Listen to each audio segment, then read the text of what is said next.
Bahá'u'lláh, el fundador de la fe Bahá'í, nos dice que ningún hombre puede alcanzar su verdadera estación excepto a través de la justicia. Ningún poder existirá si no es a través de la unidad. Ningún bienestar ni felicidad se lograrán si no es a través de la consulta. Bueno, vamos a tener un programa muy rico, una charla muy linda a cargo del ingeniero Farshad Arjomand, quien nos visita desde España, está trasnochando para poder estar con nosotros y brindar un espacio de aprendizaje colectivo con esta hermosa charla que se llama El poder de las decisiones colectivas, un camino para la transformación de la sociedad. Para los amigos que por primera vez nos visitan, vamos a compartir nuevamente los objetivos que percibe este espacio. Uno de ellos es acercar a las almas a los principios espirituales que ha traído Bahá'u'lláh para esta dispensación, para esta civilización, apoyar todas las iniciativas de acción social, promoviendo el servicio y aumentando los espacios de servicio, y dotar de espiritualidad los procesos sociales. Bueno, así que sin más vamos a comenzar con el encuentro de hoy, como siempre con un espacio devocional a cargo de nuestra querida amiga Ina. Adelante, Ina, por favor. Reunidos con la mayor alegría y camaradería, y recitar los versículos revelados por el Señor misericordioso. De esta manera, se abrirán a vuestro ser interior las puertas que conducen al verdadero conocimiento, y entonces sentiré que vuestras almas están dotadas de firmeza y vuestro corazón está repleta de radiante alegría. Queridos amigos, en esta parte devocional nos acompañan hoy para la lectura de oraciones y citas Mónica Espinosa desde Lima, Perú, Irene Purafil desde Córdoba, Argentina, Rosmary Chamba León desde Cochabamba, Bolivia, Doris Ipán desde Lima, Perú, Emma Collarte desde Hualpén, Chile, Giovanna Carrasco desde Cochabamba, Bolivia, y va a entonar una oración Suidi Du Nois desde La Paz, Bolivia. Y vamos a escuchar un cuento narrado por Tairí Costa desde Bursaco, Argentina. Señor, ayúdanos a ser como los mares que se levantan por el oleaje de tu maravillosa gracia, como corrientes que fluyen desde tus alturas todo gloriosas, como hermosos frutos en el árbol de tu divina causa, como árboles que se mecen en tu viña celestial por las brisas de tu munificencia. Oh Dios, haz que nuestras almas dependan de los versos de divina unidad, que nuestros corazones se regocijen por las efusiones de tu gracia, que nos unamos como las olas de un solo mar y lleguemos a fundirnos como los rayos de tu luz refulgente. Abdul-Bahá.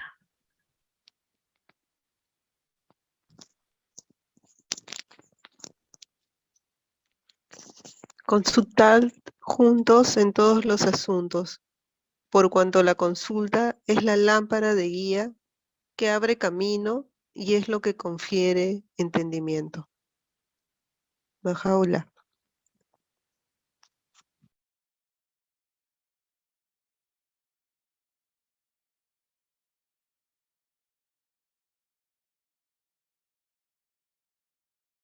Cuando el pedernal y el eslabón se juntan, salta una chispa. El hombre debería pesar sus opiniones con extrema serenidad y calma y compostura. Abdul-Bahá.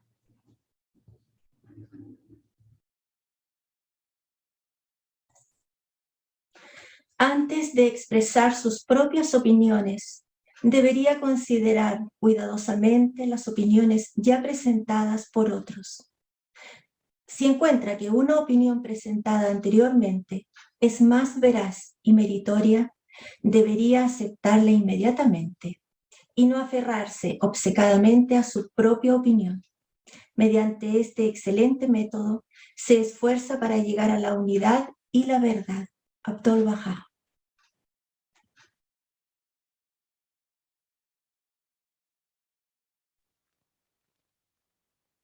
Recordemos asimismo que la raíz misma de la causa se afinca en el principio del derecho indudable de la persona a expresarse, en su libertad de manifestarse en conciencia y presentar sus puntos de vista. Shoghi Effendi.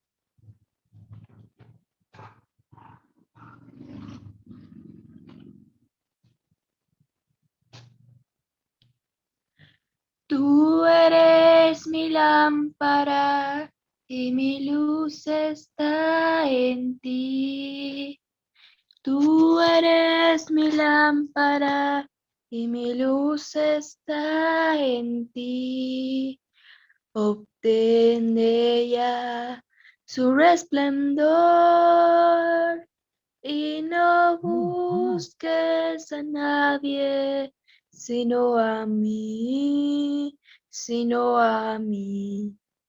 pues te he creado rico y he derramado generosamente mi favor sobre ti.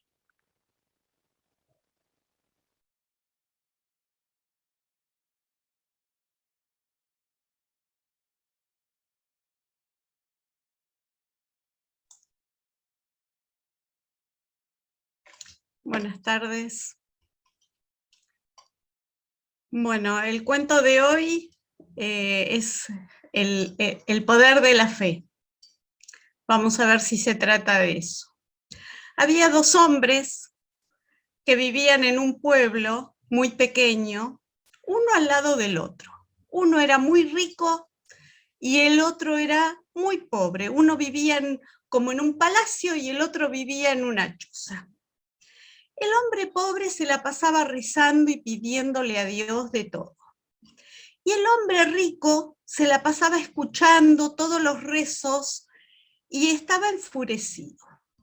Entonces un día se encuentran en la casa del hombre pobre y le dice, lo escucho siempre rezar.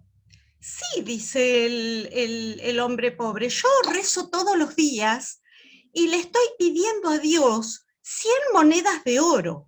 Pero hombre, ¿cómo Dios le va a dar 100 monedas de oro? Dios no da esas cosas y además, si en vez de darle 100 monedas de oro, le da 20, le da 30, ¿usted las va a aceptar? No, no, no, yo le estoy pidiendo 100 monedas de oro y Dios me va a dar las 100 monedas de oro. Pero eso no es verdad, ese Dios no existe que le vaya a dar. Yo tuve que trabajar y hacer muchas cosas para tener todo lo que tengo. Entonces le dijo, bueno, cálmese, yo voy a seguir rezando. Entró a su casa, el hombre se fue a la suya y el hombre pobre se arrodilló y rezó, Dios, por favor, dame las monedas de oro. Y el hombre rico al lado lo estaba escuchando. Y dice, a este hombre lo voy a curar. Contó 99 monedas de oro, se subió al techo y mientras seguía rezando el otro, se las tiró por la chimenea. Y mientras rezaba el hombre pobre sintió clon, clon, clon, clon, y eran las monedas de oro. Se dio vuelta, las empezó a contar y eran 99. Ay, dice el hombre pobre, ay, Dios no debe haber tenido 100 monedas para darme, me dio solamente 99. Bueno, ya me va a dar una moneda más en algún momento. Entonces en ese momento, pum, pum, pum, golpean la puerta y era el hombre rico que le estaba golpeando la puerta y diciéndole, mentiroso, mentiroso, esas monedas te las tiré yo por la chimenea, no fue tu Dios el que te tiró las monedas. Devolveme las monedas, ¿ves que no es verdad que te dio? No, dice, Dios te usó a vos para darme las monedas ahora son mías, no te las doy. No, no, no, esto lo vamos a llevar ante la justicia, no puede ser posible. No, yo a la justicia no puedo ir porque es invierno, no tengo abrigo y no tengo carreta. Así que no voy, y queda muy lejos. No, no, no, yo te voy a dar mi abrigo y la carreta, para que vos vayas, y nos vamos a encontrar allá en la puerta de la justicia. Bueno, así hicieron, cada uno fue por su lado, se encontraron en la puerta de la justicia, y el hombre del castillo entró diciendo, juez, mire que este hombre me robó las 99 monedas que yo tenía. Entonces el hombre pobre dijo, tranquilo, señor, mire, juez, yo le voy a explicar. Usted sabe que este hombre que está acá es muy avaro y no es capaz de hacer nada por nadie. Él anda diciendo por ahí que se subió a mi chimenea y me tiró 99 monedas de oro. ¿Usted le va a creer a él o me va a creer a mí que son mis 99 monedas? No, por supuesto, le dijo el juez, yo le voy a creer a usted porque este hombre es muy malo en el pueblo. ¿Ve? Y le dice, y también anda diciendo otras cosas. Y el juez lo mira al hombre y le dice, ¿y qué? ¿También ahora va a decir que el abrigo que tiene puesto es suyo? ¿Y que la carreta en la que vino también es suya? Sí, son mías, dijo el hombre rico. Pero usted está diciendo una cosa que no es. Entonces el juez dijo, bueno, mire, por todas las calumnias que usted hizo contra el hombre pobre, yo le impongo una moneda de oro para que le pague, para que usted se quede tranquilo y todo este asunto esté solucionado. ¿A usted le parece bien que este hombre le pague un peso? Por supuesto, con eso completaríamos todo, le dice el hombre pobre. Y así terminó esta linda historia, que da mucho para hablar, porque la pregunta sería, ¿qué significa la fe en las Escrituras si este hombre pobre procedió como tenía que proceder, como un hombre de fe y de confianza, al obtener todas estas monedas? Y bueno, daría mucho para hablar, pero hoy tenemos otra charla. Lo dejo ahí, que cada uno vaya pensando si fue un acto de fe o no. Muchas gracias. Muchas gracias, querida Tai. Hermoso tu cuento. Muchas gracias a todos los amigos que nos acompañaron en esta parte devocional. Ahora sí. Muy buenas tardes, muy buenas noches, queridos amigos. Me toca hoy presentar a una querida amiga que ya nos ha acompañado en otra ocasión. Hoy vamos a dejar un poco el arte más frecuente aquí, que es la música, pero para pasar a otra arte maravillosa también, como es la pintura. Y yo siempre le pido al artista, cuando lo invito, que me cuente 2 o 3 líneas de 2 cosas, fundamentalmente, de su vínculo con la fe Bahá'í y de su recorrido como artista. Y ya en su momento, Teresa Blanco, querida Teresa, ¿estás ahí? Teresa, que nos acompaña desde España. Bienvenida, Hola. Teresa, y muchas gracias por estar. Hola, hola Teresa, ¿cómo estás? Muy Gracias bienvenida. a vosotros por Y invitarme. por favor, es un placer y yo siempre les pido, y ella nos había compartido en su momento algo que es muy interesante, y como hay muchos amigos que no estaban en aquella otra ocasión, les quiero contar algunas cositas de ella, por lo menos que ella nos ha compartido. Ella nos cuenta que proviene de un catolicismo un tanto radical. Y su hermano Nacho le habló de la fe, allá por el año 1970, o un poco después, que a su vez este Nacho conocía la fe, el hermano de Teresa, por alguien muy querido aquí, muy conocido, que pronto va a estar nuevamente con nosotros, que es Pancho Amenábar. Ustedes saben que Teresa se enojó mucho, estuvo enfadada con su hermano por este tema durante un año, hasta que al final, en junio de 1973, vamos a llegar a los 39 años, 49 años, 49 años, casi medio siglo como Bahá'í, acepta la fe. Y así entonces fueron su hermano Nacho y Pancho, fueron a celebrarlo, y dice que desde ahí en adelante le da las infinitas gracias. Que Pancho ayudó mucho tiempo en Cantabria, en el 76 formó la Asamblea Local de Santander. Bueno, eran los años 70 y tuvo ella muchas oportunidades de proclamar la fe en los medios al ser pintora. Bueno, y como pintora justamente nos cuenta que su obra fue cambiando en cuanto al estilo y la técnica y el contenido ideológico. Su primera época abarcó un amplio periodo como retratista, realizando escuchen, más de 1000 retratos, incluyendo, en muchas ciudades de España, incluyendo al del rey Felipe VI y doña Leticia cuando eran niños. Y esa fue su época figurativa. Luego, a partir de 1981, comenzó la carrera de Bellas Artes en Bilbao, lo cual influyó mucho en su forma de trabajar y entender el oficio del arte. Durante muchos años pintó series con diferentes títulos, pero con los mismos objetivos y la misma búsqueda. Su pensamiento íntimo queda reflejado en la obra en sus aspectos de búsqueda de lo espiritual o el espacio para el encuentro con lo espiritual.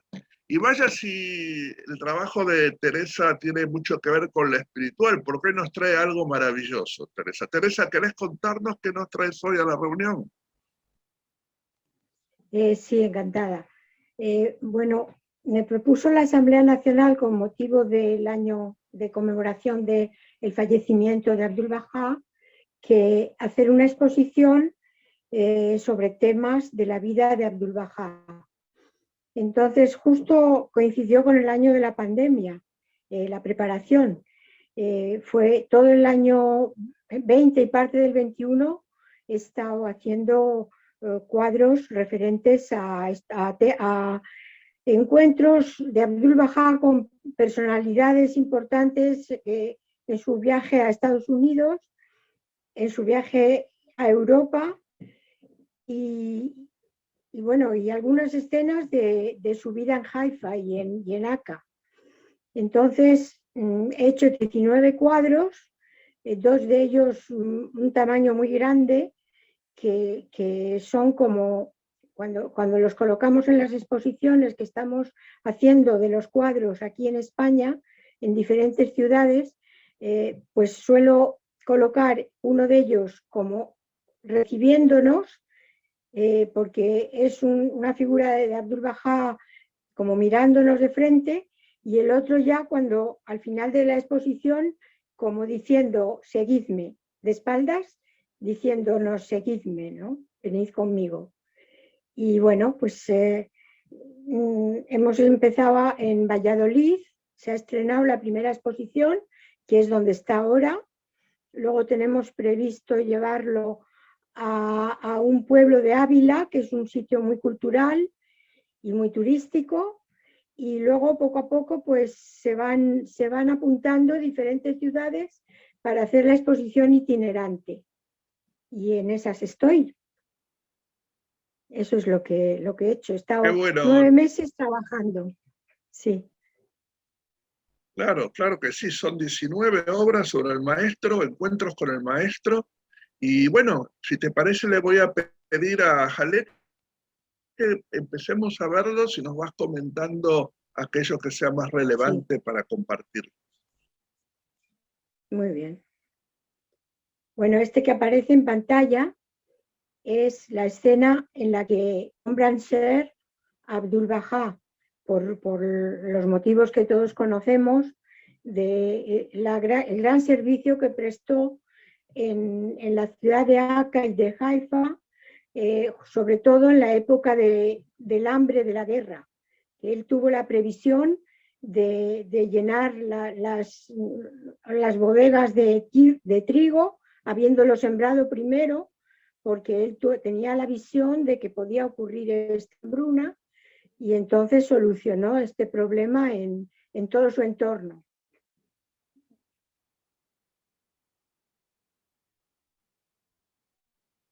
Este otro es el símbolo de la unidad de las razas que preconizó Abdul Bahá, sobre todo en Estados Unidos, que era el sitio donde más racismo había, y él estuvo hablando ante miles de personas sobre la unidad de las razas. Entonces yo he querido simbolizar con este cuadro en los colores de los árboles de diferentes tonos, y con el niño que tenía él en brazos, que eso es cierto, que él tenía, a todas partes donde iba abrazaba a los niños de todas las razas. Este hay que ponerle derecho, si se puede, porque este es el cuadro que utilizamos para recibir, como que Abdul Bahá recibe a todos los que van a la exposición. ¿No se puede enderezar este cuadro? Está tumbado. Yo le estoy consultando, Jale. Lo que pasa es que acá veo que el archivo me llegó así, a ver si el archivo llegó así como un power. A ver, vamos a tratar. Ahí está. Así, muy bien, gracias. Bueno, este cuadro mide 1,50 casi de alto y 1,30 de ancho, y yo he utilizado los iconos y las figuras que yo utilizo en mi pintura normalmente, así como de aljibes, de cuevas, de profundidades, de luces, y he puesto en ese escenario la figura de Abdul Bahá, que aquí no se aprecia bien la expresión de la cara porque está muy pequeñito, pero tiene una cara pues con una expresión muy, muy hermosa, como él era, que tenía una gran belleza y una mirada que penetraba el corazón. Aquí está con este señor que se llama Auguste Forel. Auguste Forel fue un entomólogo y fue un premio Nobel, que estuvo carteándose, no llegó a conocerle nunca, a conocerse los dos personalmente, pero estuvieron carteándose, y ese señor aceptó la fe, era Bahá'í. Y existe una correspondencia de Abdul Bahá con él que es una maravilla leerla, porque es sabiduría enlatada. Auguste Forel se llama. Él era suizo. Y son retratos fieles, no es que yo me haya inventado las caras de las personas, son retratos que yo he podido encontrar investigando y buscando documentación, y están, vamos, tienen un gran parecido. Aquí, si se puede poner más grande, pues mejor, si no, pues nada. Aquí está Abdul Bahá en el taller de este señor de... Ay, es que se me olvidan los nombres, que ya voy siendo muy mayor. Se llama Graham Bell. Graham Bell, que es un gran inventor, se le atribuye la invención del teléfono, aunque no fue él.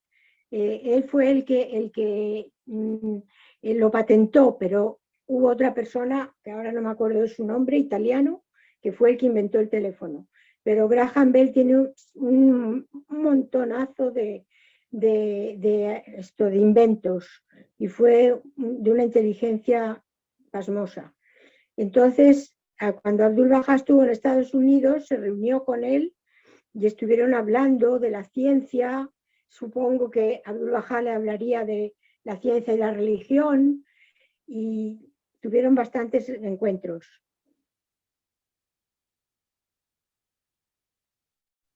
Aquí podemos ver a Abdul Bahá con una señora norteamericana que se llamaba Phoebe Hearst, que era la esposa de un personaje importante en Estados Unidos, que era un millonario y filántropo, y también me parece que fue senador, y bueno, y ella era Bahá'í.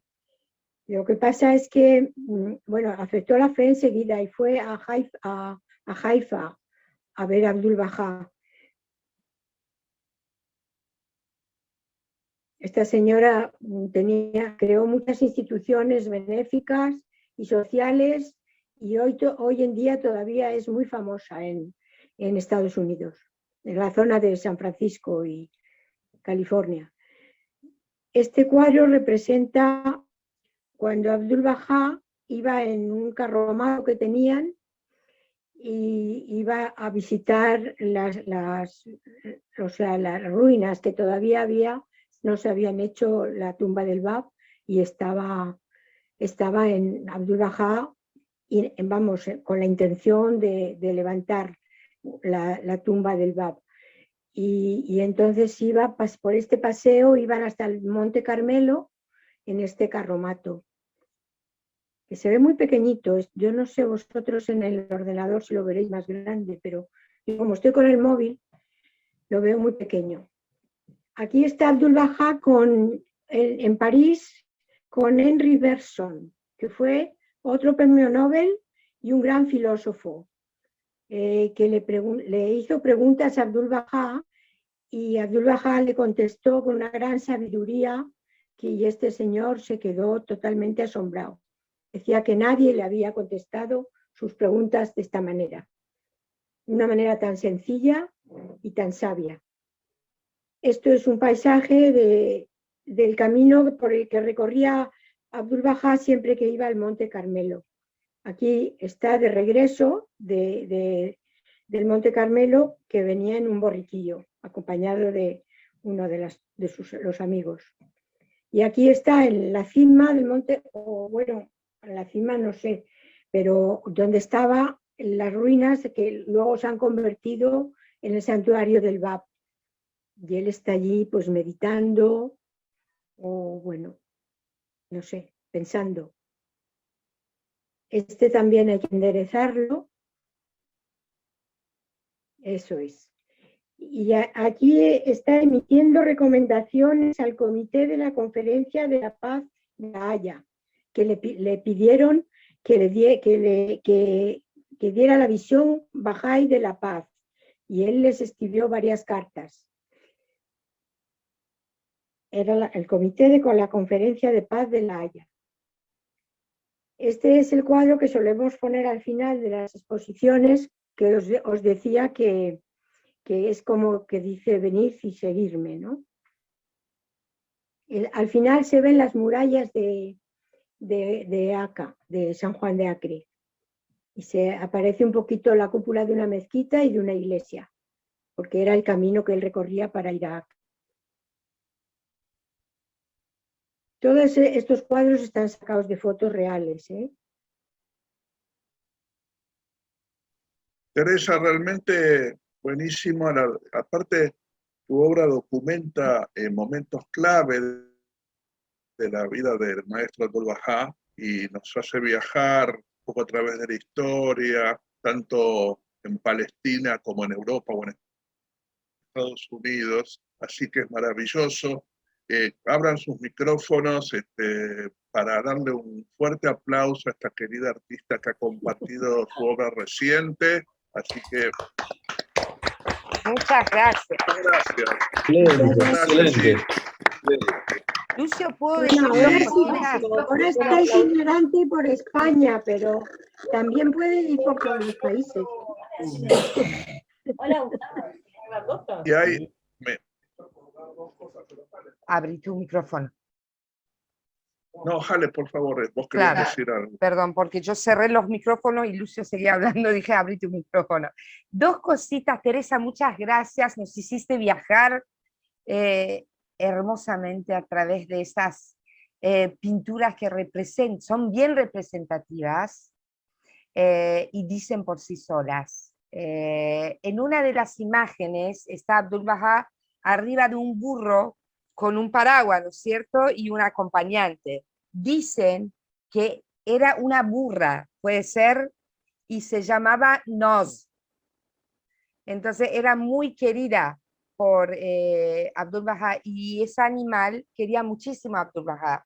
Y el día que le regalaron un carruaje a Abdu'l-Bahá, dicen que ella lloró, porque creía que habían prescindido de sus servicios. Ese uno.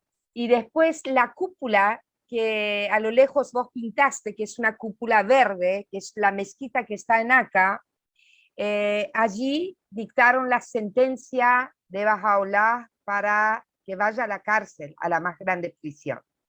Así que muchísimas gracias por hacernos un pequeño peregrinaje a través de tus obras.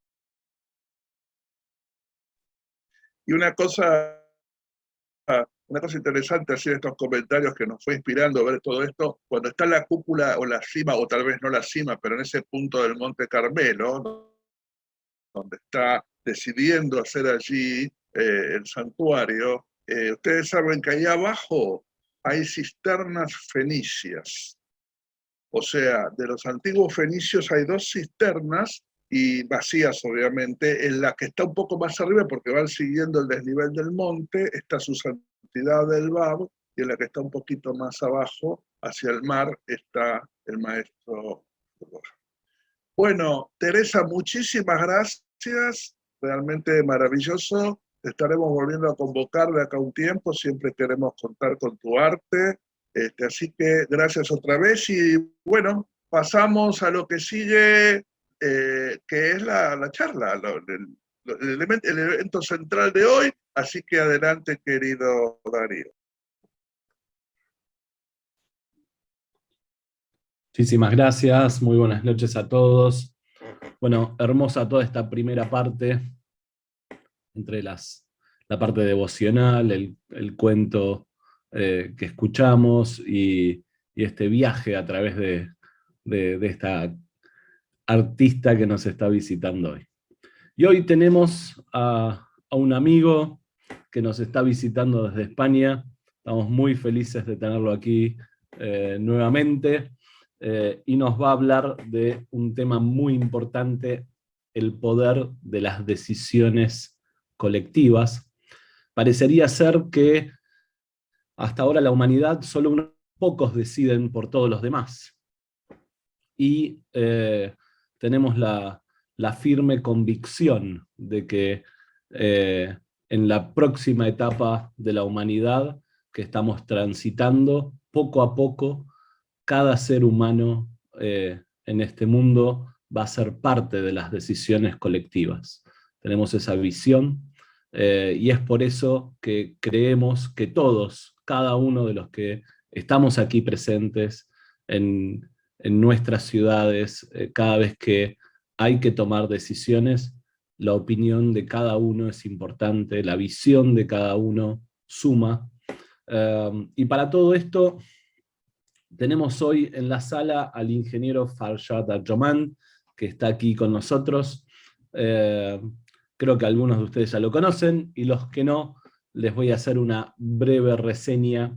Él nació en Irán, se formó en España, actualmente es miembro de la comunidad Bahá'í de España, y luego de terminar sus estudios como ingeniero, se especializó en temas de desarrollo y derechos humanos, y trabajó en el ámbito de las ONGs.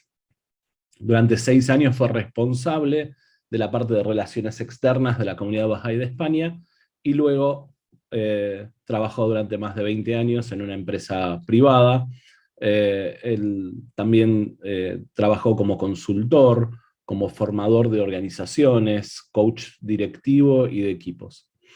Ha sido profesor de una maestría en Neuromanagement en la Universidad Rey Juan Carlos, y ha colaborado con la investigación en la Universidad Politécnica de Cataluña, con investigaciones que han derivado en artículos publicados en revistas y publicaciones internacionales. Ha participado en la Cumbre Mundial de Desarrollo de Naciones Unidas, y durante muchos años ha impartido conferencias sobre temas relacionados con la paz, los derechos humanos, el desarrollo social y económico, el liderazgo, la educación en valores, la gestión de la transformación personal, social y organizacional. Querido Farshad, ¿estás ahí? Hola, sí. Excelente, excelente. Pero muy bienvenido. Buenas noches. Gracias, muchas gracias. Excelente. Bueno, antes de que empieces con tu charla, quiero decir dos palabritas que acá me piden que no me olvide para que todos se anoten acerca del próximo viernes. ¿Quieren saber qué charla vamos a tener el próximo viernes? Atención. El próximo viernes nos vamos a Brasil, querido Farshad, porque va a estar Luis Enrique Beust, donde va a estar hablando acerca de cómo construimos la paz. Es una charla que él ha preparado especialmente y que la está dando en distintos lugares de Brasil. Nos la ofreció, así que semana que viene, cómo construimos la paz. Anótenselo y puedan, en especial se lo queremos anticipar porque quizás tengan personas con interés en ese tema y puedan invitarlos a la Devogareña Internacional Bahá'í. Así que recuérdenlo, semana que viene, cómo construimos la paz. Y ahora nuestro querido Farshad nos va a hablar del poder de las decisiones colectivas. Querido Farshad, adelante con tu charla. Muchas gracias, muy buenas tardes, noches, para mí muy tardes, ya son casi la 1 de la madrugada, pero un placer, un gusto. Veo aquí algunos amigos de España, aparte de Terina, y alguno más que veo por aquí, así que, bueno, igual están en mi zona, en mi misma zona horaria, como José Luis Fanlo, que lo veo aquí también. Bueno, en primer lugar, muchísimas gracias por haberme invitado de nuevo a esta magnífica iniciativa. Hablo con Jale, hablo con Lucio para las invitaciones que me han hecho para participar y siempre les felicito a todos los que están detrás de esta iniciativa, que durante tantas semanas y tantos meses lo han mantenido. Por el 97 creo haber entendido que van. Así que, y sobre todo, pues bueno, que tantos amigos lo sigan. Para mí es motivo de una gran enhorabuena para todos. Voy a compartir mi pantalla, si puedo aquí, voy a ver, aquí es. Bueno, espero que estén viendo mi pantalla, ¿lo ven? Sí, perfectamente. Se ve perfecto, Farshad. Muy bien, pues bueno, tal como comentó ya Darío, el tema de hoy, de esta Devogareña, es el poder de las decisiones colectivas, un camino para la transformación de la sociedad. Pero quiero empezar esta exposición haciendo referencia a mi anterior charla cuando estuve con ustedes, no sé si con todos, pero creo que con un buen número, hablando del tema del liderazgo. Esto fue en septiembre del año pasado y abordamos el tema del liderazgo que viene, ¿no? Hablamos del tema del liderazgo. Para mí el tema que vamos a abordar hoy tiene mucho que ver con el tema del liderazgo. Lo mencionó Darío como sobrevolando el tema, ¿no? Como hoy siguen tomando las decisiones y sobre todo las grandes decisiones del mundo sigue en manos de unos pocos, de unos muy pocas personas en el mundo, y la gran masa de la humanidad, la inmensa mayoría de la humanidad, que son quienes realmente nos vemos afectados por esas decisiones que toman esos pocos, no tenemos prácticamente participación. Sí, en aquellos países donde hay una democracia formal, participamos de vez en cuando, cada 4 años, de una manera muy tangencial en ese proceso de participación. que es todavía a día de hoy muy pequeño y muy defectuoso. Creo que es muy importante para mí enmarcar esta cuestión que vamos a abordar hoy dentro de la cuestión del liderazgo. Y así que voy a hacer rápidamente referencia a 3 o 4 conceptos que abordamos en aquella ocasión, ¿no? En primer lugar, vimos cómo el mundo, el famoso mundo VUCA, volátil, incierto, complejo y ambiguo, ¿no? Como en estas siglas en inglés, que en español sería VICA, el siglo XXI nos ha enfrentado a 2 grandes retos, ¿no? Uno es la revolución tecnológica, que ha convertido el mundo en una vecindad absoluta. Lo hemos visto con la pandemia, por ejemplo. Y esto nos ha llevado a un cambio radical en las relaciones a todos los niveles. Esto ha transformado completamente la manera en que nos relacionamos a muchos niveles dentro de las comunidades entre comunidades, sociedades, países y el mundo en general. Y la otra cuestión es este salto en la evolución social, lo que se denomina el salto de lo mecánico a lo orgánico. Debido a esta gran interrelación, esto ha cambiado totalmente la tipología del mundo desde todos los aspectos: social, económico, político, cultural, etc. Y esto nos ha llevado a un nuevo marco de relaciones orgánico y no mecánico. Y esto tiene sus consecuencias, y vimos que una de las grandes consecuencias de esto era que habíamos entrado en una era de gran complejidad. El siglo XXI empezó como ese gran siglo que habíamos estado esperando, que nos iba a traer, pues no se sabe qué cosa, pero grandes cambios, y esperábamos que estos grandes cambios fueran pues para bien de la humanidad.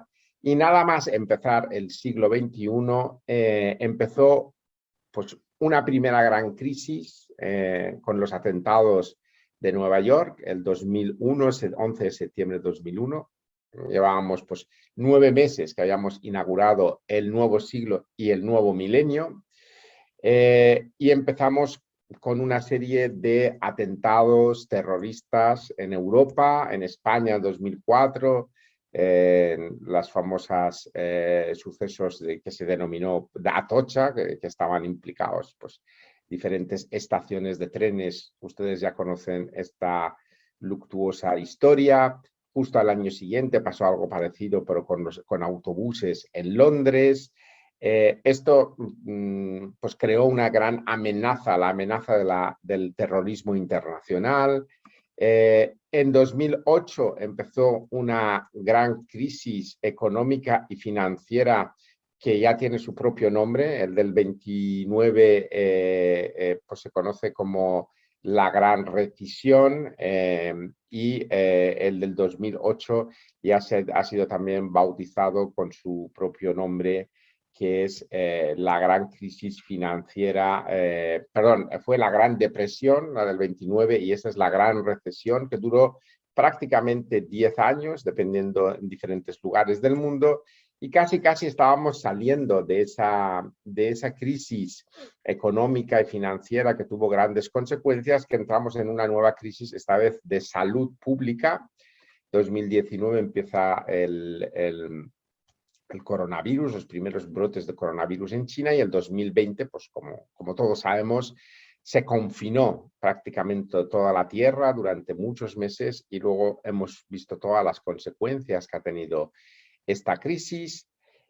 Y parece que poco a poco estábamos saliendo de esta crisis, que hemos entrado en una nueva, en una guerra increíble en Europa, que ha despertado viejos fantasmas del pasado en Europa y en el mundo, y ha reabierto una amenaza que teníamos como semi-olvidada, o creíamos que estaba lejos de nosotros, que es la amenaza nuclear.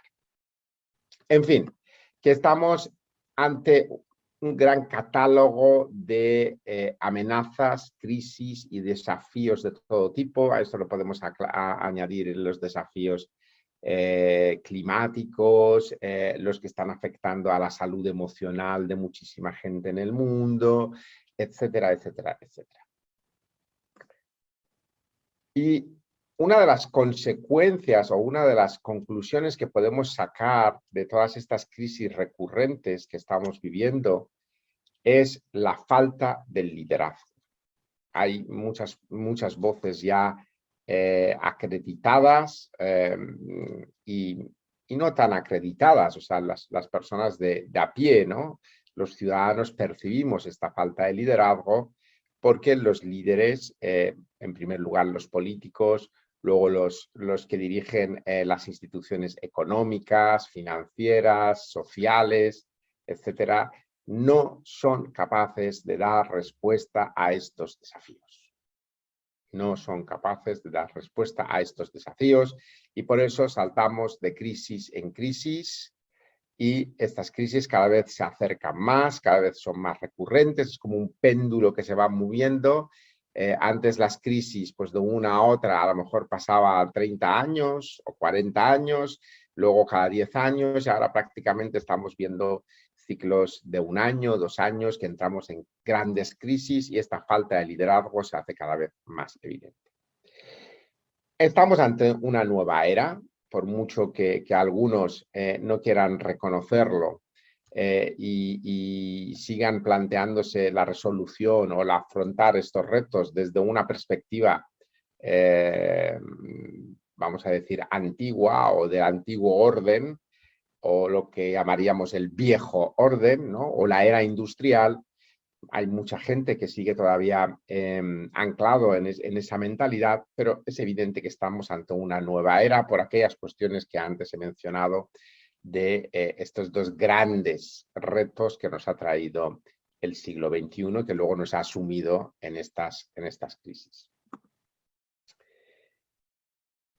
Vimos en aquella charla que compartimos que era necesario un nuevo tipo de liderazgo.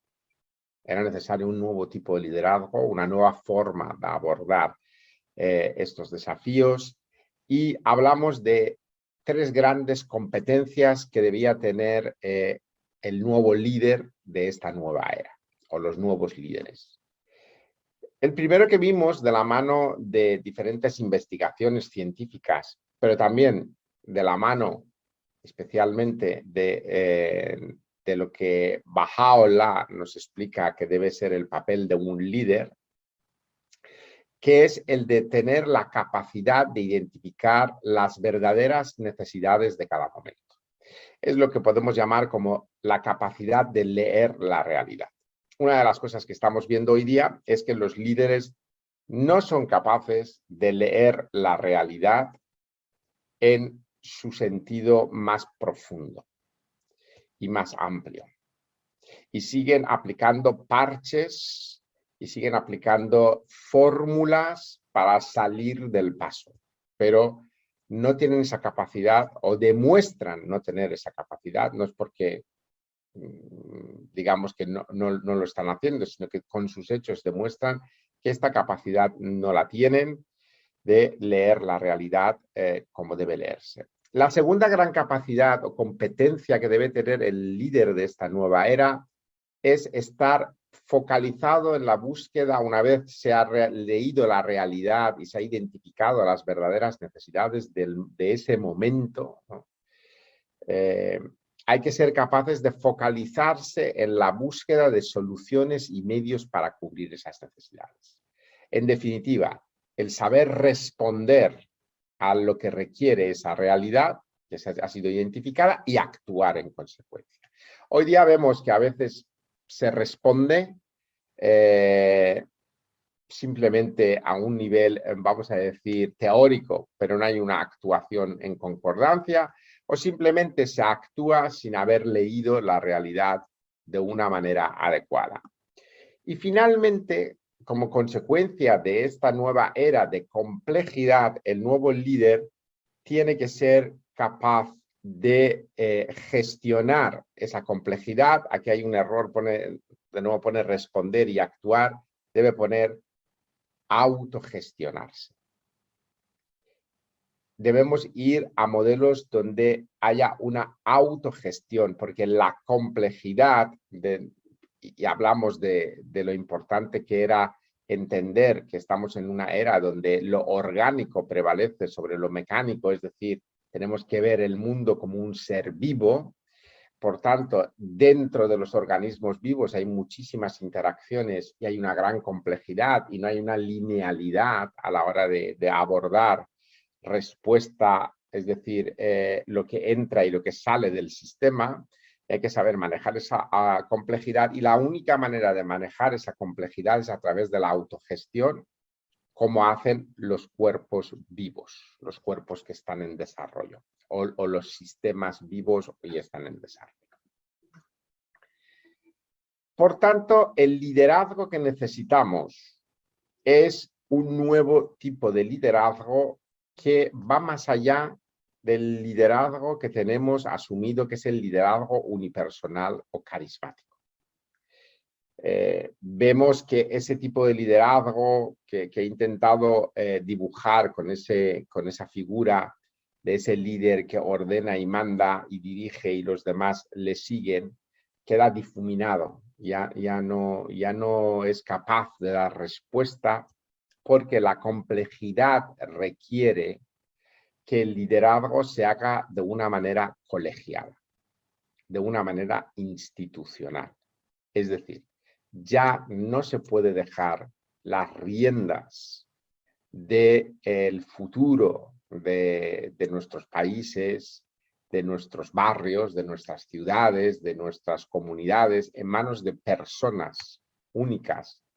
No por nada, sino porque hemos entrado en una nueva era donde hay una gran complejidad, y esa complejidad requiere que haya líderes colegiados, líderes institucionales. Es decir, que quienes tienen que liderar son instituciones y no personas. Algunos dirán, hombre, es que nuestras sociedades ya son dirigidas por instituciones. No es cierto. No es cierto, porque hay unas instituciones formales, pero al final el poder se centra en unas pocas personas que toman las decisiones finales. Pensemos, por ejemplo, en un país democrático donde un presidente del gobierno, por ejemplo, forma su gobierno él solo. No tiene que responder. Yo, por ejemplo, hablo del ejemplo, por ejemplo, del país donde vivo yo, que es España, donde se reconoce por ley que quien primero tiene que ganarse la confianza de la Cámara, que es el presidente del gobierno, y este presidente es el que nombra a su gabinete de manera unilateral y sin tener que dar ninguna explicación de ningún tipo a nadie a la hora de formar ese gabinete, que son personas que a la postre van a dirigir el país. Con un conjunto de maquinaria, por supuesto, pero al final, en ese acto simbólico podemos ver cómo ese liderazgo carismático unipersonal sigue teniendo un peso muy grande. Por tanto, tenemos que saltar a un nuevo tipo de liderazgo.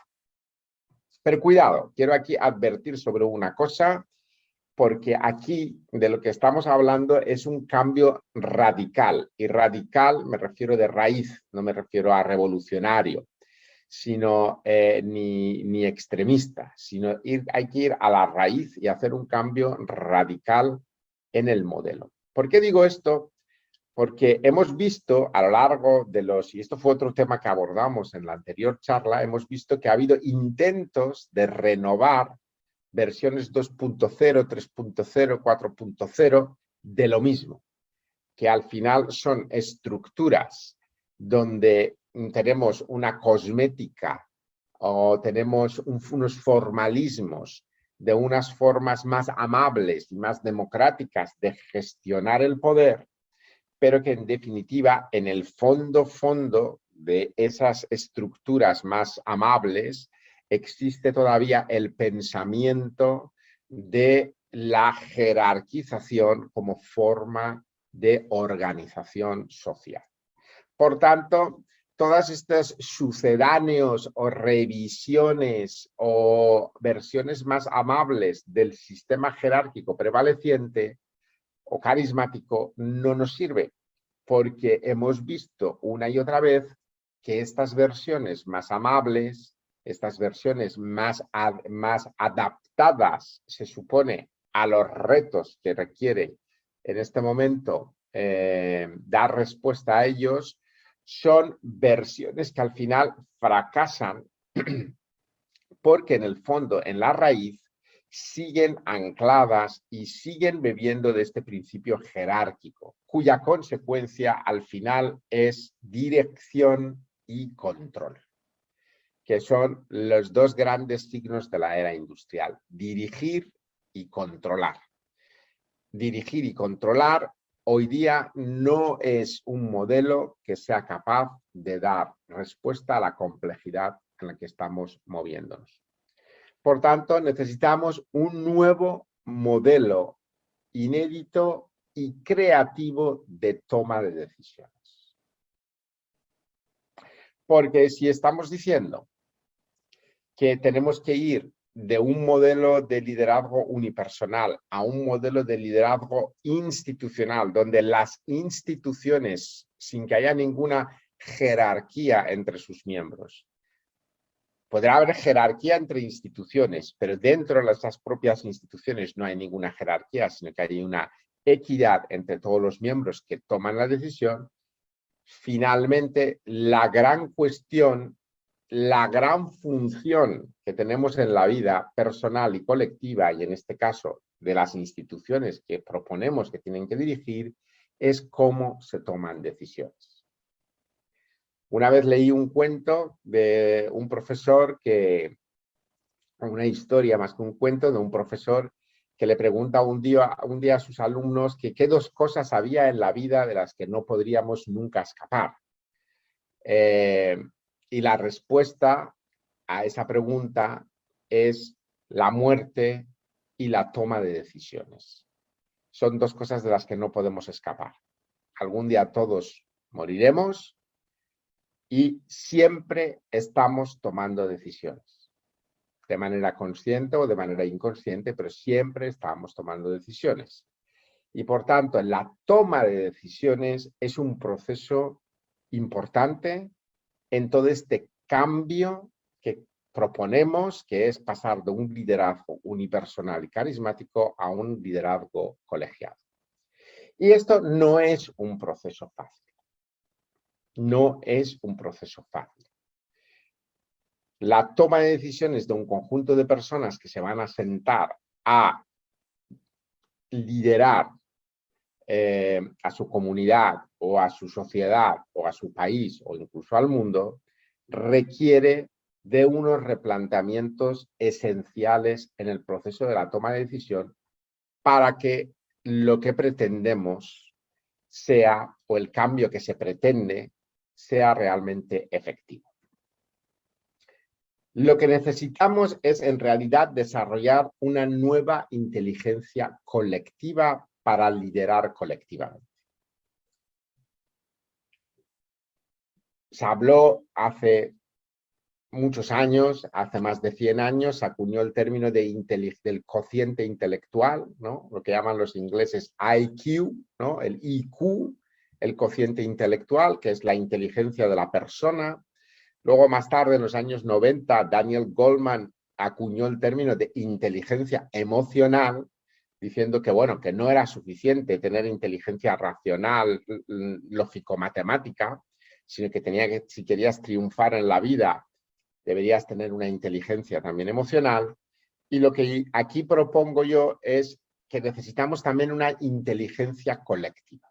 Es decir, si queremos pasar de ese modelo de liderazgo unipersonal a un modelo de liderazgo colectivo, necesitamos también una nueva forma de abordar eso, una nueva inteligencia.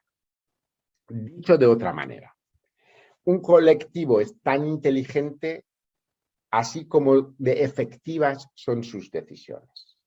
Es decir, podemos decir que un colectivo es muy inteligente cuando es capaz de tomar buenas decisiones o muy buenas decisiones. Y es poco inteligente cuando sus decisiones no son buenas o no se llevan a la acción de la manera que deberían llevarse a la acción. Aquí quiero hablar de la voz de un experto que se llama Sam Kanner. Sam Kanner es dirige un equipo de personas desde hace unos 25 años en Estados Unidos, concretamente en la zona de San Francisco. Empezó llevando a cabo lo que él llama la facilitación para las decisiones participativas. Y toda esa sabiduría de 25 años trabajando a nivel comunitario, mucho trabajo a nivel comunitario en diferentes, también lo ha hecho con empresas, pero especialmente a nivel comunitario en Estados Unidos, promoviendo la decisión participativa. Él ha llegado a una serie, él y su equipo han llegado a una serie de conclusiones que recoge en este libro que se llama La Guía de los Facilitadores de las Decisiones Participativas, que para los que estéis interesados en este tema, pues os lo aconsejo. No está en español, está en inglés, pero es un libro realmente poderoso e interesante porque recoge toda una serie de experiencias y de refinamientos en cómo se producen las decisiones participativas, qué retos tienen y cómo se pueden abordar. Es decir, en definitiva, cuán inteligente son los equipos o los grupos o los colectivos cuando se sientan a tomar decisiones.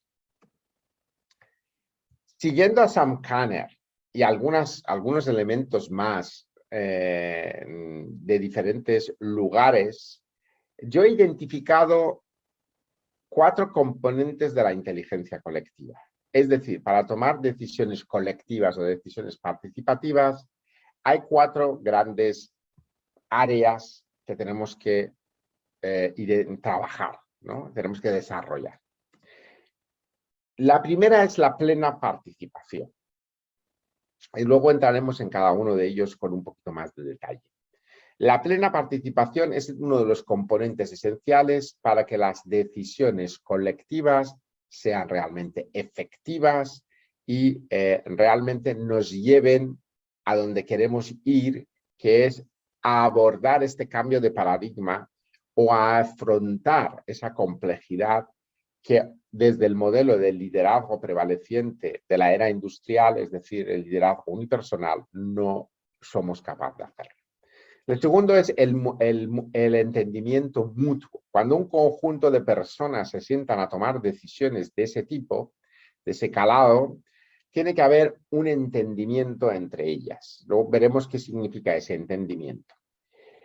El cuarto componente es que el equipo o el grupo o el colectivo tiene que estar enfocado en hallar la mayor porción de la verdad del momento. Es decir, la función del grupo al final es, lo que queremos es saber, hemos leído la realidad, como hemos dicho antes, una vez hemos leído esa realidad, hemos identificado esa necesidad, que para eso es necesario la participación plena y el entendimiento mutuo. Lo que queremos ahora es dar respuesta a través de la verdad en cada momento.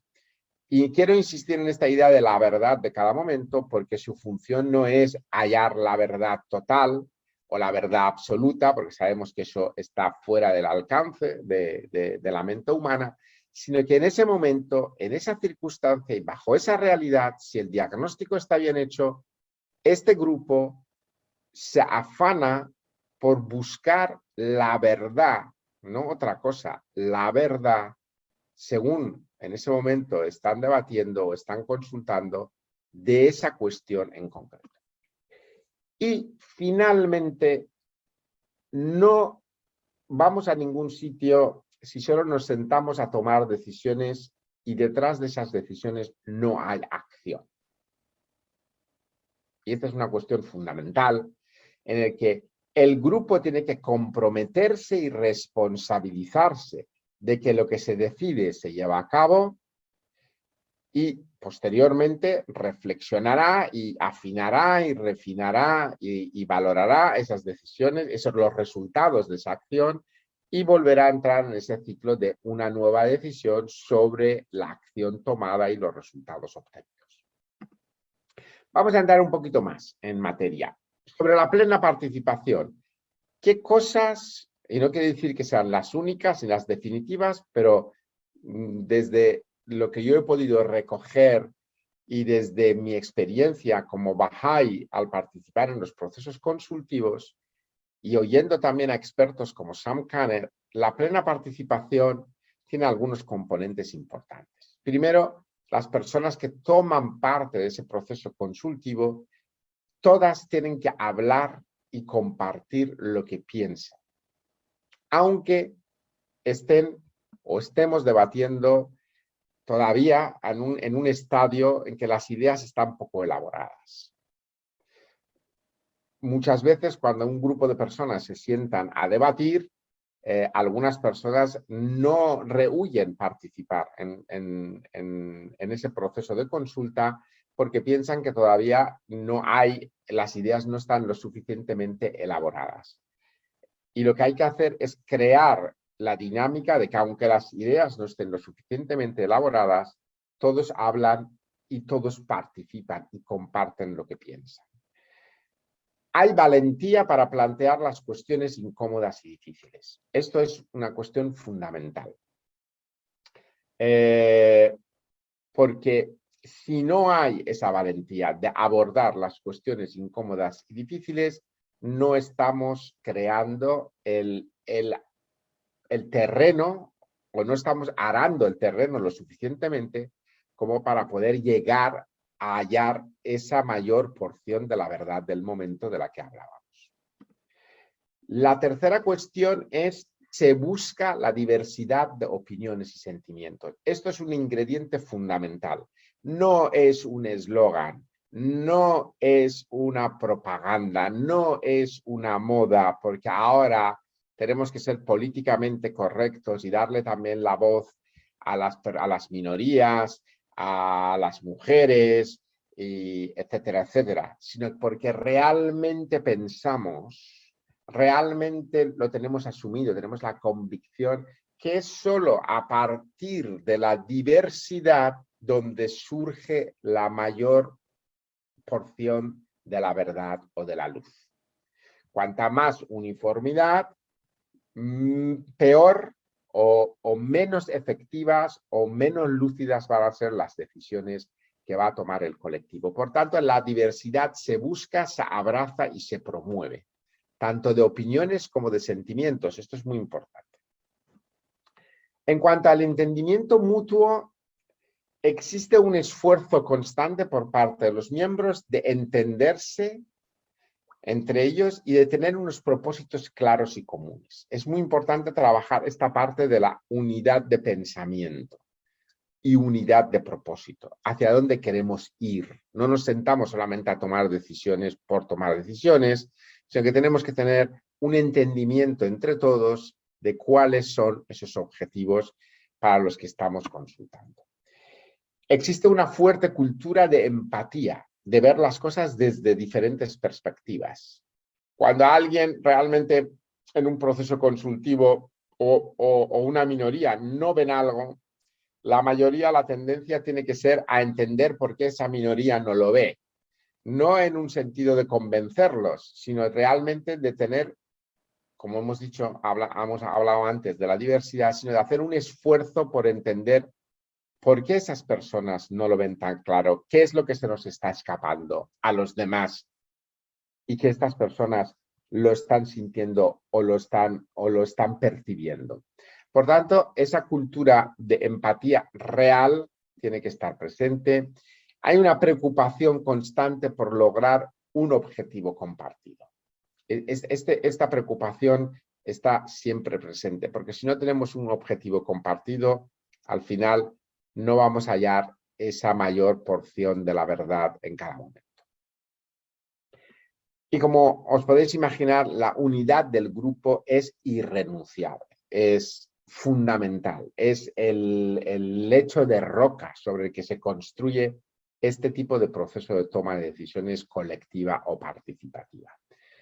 Trabajamos porque la unidad del grupo está por encima de cualquier otra cuestión de intereses. En cuanto a hallar la mayor porción de la verdad, más vale tomar una decisión imperfecta que una perfecta que nunca se toma. Esto es un principio fundamental, y ahí entraríamos en el tema del tiempo como un elemento esencial a la hora de entrar en proceso de este tipo de proceso de toma de decisiones, cómo se maneja el tiempo. Cuando hay mucho juego, se da su tiempo el equipo porque se necesita un compromiso de bases sólidas para avanzar. Y finalmente, los miembros no tienen un apego a sus opiniones, sino que esa diversidad de opiniones lo ven como parte del proceso creativo para llegar a la mejor decisión. Es decir, que no me importa si la decisión es mía o es tuya o de quién es, sino que estamos en un proceso de creación. Y en ese proceso de creación lo que importa es la idea en sí, no quién lo está aportando o lo está poniendo sobre la mesa, como se suele decir. Y finalmente, una cuestión que no solemos quizás darle tanta importancia, pero que es fundamental porque si no el proceso se queda incompleto, que es el compromiso y la responsabilidad. Es decir, las decisiones que se toman se llevan a cabo. Porque si no, no tenemos ninguna manera de constatar el avance. Si nos quedamos solamente en el plano de la toma de decisión, en el plano, digamos, de dilucidación de ideas, sino que tiene que haber una acción para comprobar que lo que hemos decidido ha servido, hemos leído bien la realidad, hemos encontrado esa mayor o esa gran proporción o la mayor porción de la verdad en cada momento o no. Todos los miembros están dispuestos a llevar a cabo las decisiones, estén o no de acuerdo con ellas. Esto es esencial, pero para que eso ocurra tiene que darse una serie de garantías.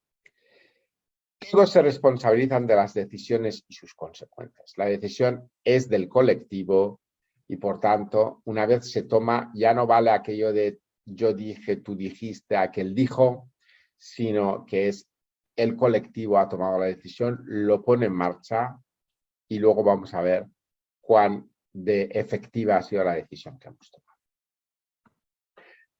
Muchos de estos elementos están presentes en lo que en la comunidad Bahá'í los bahá'ís conocemos como la consulta. Aquí traigo un texto de Abdul Bahá.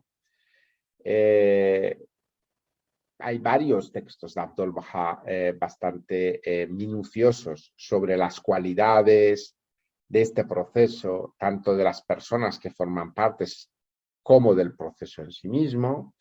Pero yo he elegido este texto en el que podemos ver muchos de estos elementos que hemos mencionado antes, ¿no? Sus miembros, dice aquí Abdul Bahá, deben reunirse a consultar de modo tal que no surja motivo de resentimiento o discordia. Esto puede lograrse cuando cada miembro expresa con absoluta libertad su propia opinión y expone su argumento. Si a alguien se le opusiera, no deberá de ninguna manera sentirse ofendido, pues no puede revelarse el camino recto antes de que los asuntos hayan sido plenamente discutidos. La brillante chispa de la verdad surge solo después del choque de diferentes opiniones. Si después de la discusión se logra una decisión por unanimidad, enhorabuena. Mas si el Señor no lo quiera, surgieran diferencias de opinión, deberá prevalecer la mayoría de los votos.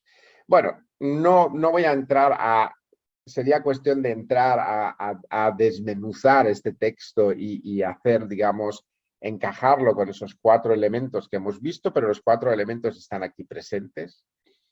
Por eso a mí este texto me resume en muchos sentidos en lo que es el proceso de consulta Bahá'í, que es esa herramienta que proponemos o propone Baha'u'lláh como la herramienta fundamental para el proceso de toma de decisiones de un modelo de liderazgo colectivo o institucional. Algunos ingredientes esenciales de esta toma de decisiones participativa, pues muchos los hemos comentado: unidad de propósito, pensamiento y acción, empatía y escucha profunda, una atmósfera de amor y camaradería tiene que haber entre los miembros, entusiasmo y alegría, una actitud humilde de aprendizaje. Los equipos no son, o la autogestión no existe si no hay aprendizaje. La evolución al final es un proceso donde hay siempre un aprendizaje. Ese organismo, ese sistema vivo aprende de su propia experiencia y enriquece su propia autogestión, que hemos visto que es la forma en que se puede abordar la complejidad.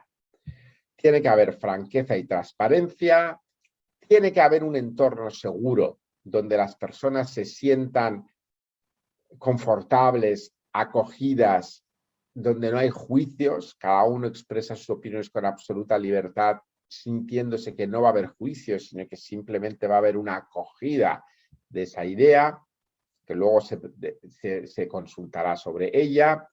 No tener miedo al conflicto productivo. Al conflicto productivo me refiero a ese conflicto que es necesario y al que hemos visto antes Abdul Baha hace referencia, que es el choque de diferentes ideas, no el choque de personas ni personalidades que nos lleva a la violencia y a la degeneración, sino al choque de ideas en el mundo, digamos, creativo. Y no tenemos que tener miedo a ese conflicto, dar espacio a la creatividad y al fluir.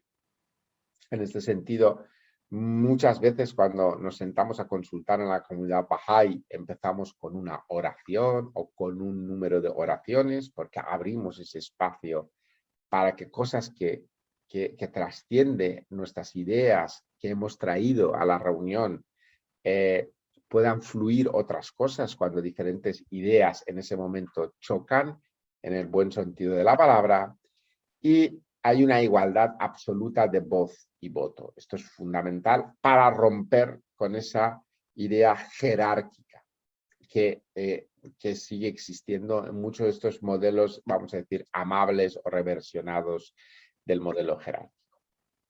Esto, como ustedes pueden imaginar, es un proceso complejo y laborioso. Se precisa tiempo, cuidado y esmero. Es como un jardinero, ¿no?, que va cuidando de su jardín, cuidando de las plantas, o de unos padres que van cuidando de sus hijos recién nacidos, le dan tiempo, cuidado y esmero para que fructifique, para que florezca, ¿no? Y una vez la dinámica empieza a fluir, esto va cogiendo velocidad y gran efectividad en la toma de decisiones y su puesta en acción. Pero es un proceso que no es sencillo, no vamos a decir que es un camino de rosas, requiere, y tenemos que ser conscientes que requiere de esto. Y es solo de esa manera que seremos capaces de levantar las resistencias que ocurre en las dinámicas de toma de decisión colectiva y damos espacio para que surja la chispa de la verdad. Y finalmente, como he dicho antes, se produce el autoaprendizaje y la autogestión, que es la evolución del colectivo. Y este es el camino hacia la transformación social. Por eso hemos dicho que las decisiones participativas y colectivas son los que nos van a permitir, de esta manera, ¿no?, como lo estamos planteando, ir hacia una transformación y evolución social. Volvemos a recordar cuáles eran esos tres grandes elementos del nuevo liderazgo, y para hacer eso hace falta una herramienta que son las decisiones participativas, las decisiones colectivas, y que desde la comunidad Bahá'í proponemos la consulta. Y lo proponemos no desde un plano teórico, sino que desde un plano existencial, es decir, existe, puede verse, puede palparse, está funcionando. No es perfecto porque está en un proceso de evolución, estamos en un proceso de aprendizaje. Estamos en un proceso de esforzarnos, de afinar y refinar este proceso consultivo, pero existe y se va extinguiendo. Y por tanto, lo digo porque a veces hay algunos escépticos que dicen, bueno, todo esto que cuentas es muy bonito, pero esto es un poco utópico. Bueno, utópico no es porque hoy día pues más de 8 millones de bahá'ís a lo largo y ancho del mundo están intentando poner en marcha este proceso consultivo, o como hemos visto antes, otros colectivos, como el colectivo de Sam Kanner, también lo van haciendo desde otra perspectiva, desde hace mucho tiempo en las comunidades de San Francisco y otras partes de Estados Unidos. Por tanto, esos esfuerzos existen y hay que prestarles atención y hay que prestarles ese esmero y cuidado para que puedan fructificar. Aquí yo daría por terminada mi exposición y, bueno, pues si queremos entrar en un debate o un intercambio de opiniones, pues estaré encantado. Muchas gracias. Excelente, querido Farshad, qué buena charla. Pocas veces he escuchado tratar este tema de esta manera, así que felicitaciones. Gracias. Y queridos amigos, abran sus micrófonos, por favor, y vamos a darle un muy fuerte aplauso a nuestro querido Farshad. Muchísimas gracias. Gracias. Hermosa presentación. Gracias. Excelente. Gracias. Muchas gracias a ustedes. Muchas gracias. Muy bien, bueno, queridos amigos, con permiso, primero voy a silenciar los micrófonos, ahí está. Farshad, vos deja el tuyo abierto. Ahí está. Excelente. Bueno, como ustedes saben, ahora tenemos un tiempito para consultar juntos, ya que la palabra lo fue explicada por Farshad, hacer nuestros aportes, opiniones y, por qué no, preguntas a nuestro expositor de hoy, a nuestro querido Farshad, que a altas horas de la madrugada desde España trata de mantenerse despierto y nos dio una excelente charla. Así que pueden levantar la mano desde el botoncito de reacciones, y ahí tienen el levantar la mano, y les voy dando la palabra, así le hacen su aporte. También pueden mandar sus preguntas a través del chat, y siempre tratamos de dirigir esas preguntas para todos. Muy bien, así que abrimos la consulta. A ver quiénes quieren empezar con alguna preguntita. Mientras lo van pensando, Farshad, yo tengo una pregunta. Primero, felicitarte por este concepto de inteligencia colectiva. Me pareció fascinante el título, dado que personalmente seguía esto del coeficiente de inteligencia, el otro acuñado también con el de inteligencia emocional, y esto de la inteligencia colectiva realmente me pareció muy interesante. Pero la pregunta que tengo viene de algo que se ve en la sociedad, y es el escepticismo ante este tipo de situaciones, claramente por el egoísmo, ¿no? Uno va a estos procesos de toma de decisiones con un interés, ¿no? Y ese interés está basado en lo que a mí me conviene. Y voy a decir lo que me conviene, voy a tratar de promover la decisión que creo que es mejor para mí o para mi grupo. Y esto está basado un poco en definitiva, en el egoísmo reinante. Quizás, no sé si en tu experiencia o en la comunidad Bahá'í de España, ¿cómo luchan contra ese egoísmo, contra esa, casi diría, natural expresión de intereses que cada uno tiene en el colectivo cuando uno trata de tomar decisiones? Sí, muy interesante. Mira, yo creo que el desprenderse del ego no se produce de la noche a la mañana, es un proceso, ¿no? Entonces, bueno, habrá personas como muy iluminadas, no sé cómo llamarlas, viene esta palabra, iluminadas, que a lo mejor sí son capaces de hacerlo, pero al resto de los mortales nos cuesta, es un proceso, es un proceso. La primera cosa que puede ayudar a desprendernos de ese ego a través del egoísmo es darnos cuenta que somos parte de ese organismo, somos parte de ese cuerpo, ¿no? Y como partes de ese cuerpo, si lo único que buscamos es nuestros propios intereses, es un planteamiento cortoplacista que puede ser interesante porque, bueno, yo busco mi interés y busco lo que más me conviene en este momento y puede que hasta me lo lleve, ¿no? Pero a la larga, y eso es lo que nos está demostrando el mundo de hoy, a la larga, incluso yo diría a medio plazo, eso al final se nos vuelve en nuestra propia contra.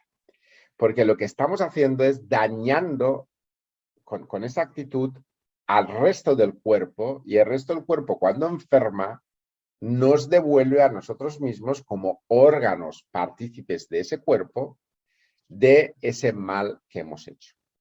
Por tanto, el primer paso es desde el propio egoísmo, es decir, como no quiero que esto me devuelva algo negativo, voy a intentar trabajar en la dirección correcta para que todos salgamos beneficiados. Y una vez uno entra en ese proceso, uno se va dando cuenta y va aprendiendo que más allá de que eso lo estoy haciendo de una manera utilitarista, es la manera en que hay que actuar. Y digamos que viene ahí el refinamiento ético o espiritual poco a poco cuando uno participa en ese proceso de alma y corazón. Esa es la primera cuestión. Y la segunda cuestión importante, este es un poco más teórico, es que todo es entender, que entendamos y que se nos explique que todos los grandes conflictos en el mundo son conflictos que pivotan sobre cuestiones de visión, no de intereses. Los conflictos de intereses se pueden trascender. Los conflictos que no se pueden trascender son los conflictos de visión. Y los procesos participativos lo que tienen que buscar es esa unidad de visión de qué es lo que queremos y cómo lo queremos conseguir. Pero para eso hay que dar espacio para que las personas puedan realmente participar. Y este es el elemento, y una participación real, de verdad, no como he dicho antes, cosmética, ¿no? Se me ocurren estas dos cuestiones sobre tu reflexión. Excelente, muchas gracias, Farshad. Bueno, veo mucha gente con las manos levantadas, excelente. Vamos a tratar de hacer participaciones cortas, así todos tienen la oportunidad de decir algo. Continuamos con Hale. Adelante, Hale. Gracias. David-chan, yo había bajado la mano para estar al final. Pero bueno, la verdad que me gustó mucho esta visión. Esta visión de conflictos de visión por sobre el egoísmo muchas veces nos pasa también en instancias decisivas dentro de la comunidad Bahá'í, que hay veces que estamos tan aferrados a nuestra visión que tenemos esa fe ciega de que la visión nuestra es la correcta, y es importante que a través de la consulta nosotros logremos esa visión compartida, para que sea de todos y pueda ser, transformarse después en una herramienta para la toma de una decisión de manera total y no por mayoría, como dice Abdul Baha. Una pregunta que tenía, que yo había notado, es cómo nosotros en esa era podemos ayudar a los procesos sociales para trascender de un liderazgo individual a un liderazgo colectivo. Hemos visto a través de su presentación las diferencias de ambas, ¿no? Y el defecto que conlleva el liderazgo individualista, que es manipulador, es paternalista, bueno, tiene un montón de características que son propias de él, a diferencia del liderazgo colectivo, que trae inteligencia colectiva que mencionaba al principio. Esa es una pregunta. Y por otro lado, también eso, este liderazgo o esta inteligencia colectiva me hizo recordar a un texto que he leído de Abdul Baha, que no lo recuerdo en este momento. Si sabe o si alguno de los presentes sabe, para poder compartir, que es muy interesante cuando Abdul Baha habla sobre la unidad activa y la unidad pasiva dentro de la comunidad. Y la unidad activa se logra por medio de una participación a través de la diversidad. Mientras mayor diversidad de opiniones haya, hay mayor choque de estas opiniones y de ese choque surge la chispa de la verdad. Y nosotros sabemos, los bahá'ís por lo menos sabemos que la consulta promueve la unidad en diversidad. Gracias. Sí, a ver, rápidamente, lo del liderazgo colectivo. Yo creo que el terreno está abonado y la inmensa mayoría de las personas del mundo saben y reconocen que el liderazgo unipersonal no responde, y muchas veces es un gran peligro, como lo estamos viendo hoy día en el mundo, puede llevarnos a grandes peligros y grandes desastres. El único problema es que los procesos consultivos son complejos y difíciles. Y muchas veces esto genera como, oye, prefiero malo conocido que bueno por conocer. Entonces, la única manera de promoverlo desde mi punto de vista es mostrar los modelos que están funcionando. Y yo creo que hoy día algo que realmente puede aportar, yo hablo como miembro de la comunidad Bahá'í, no quiere decir que nosotros seamos los únicos que lo estemos haciendo, tampoco hay muchos más que lo estén haciendo con esta visión que estamos planteando aquí, mostrar lo que estamos haciendo, que no es perfecto, que estamos en un proceso de aprendizaje. La Casa Universal de Justicia constantemente nos recuerda que estamos en un proceso, nos habla de un proceso humilde de aprendizaje, ¿no? Estamos en un proceso. No es perfecto, pero estamos en ese camino. Funciona, tiene sus dificultades, tiene sus complejidades, pero funciona y existe.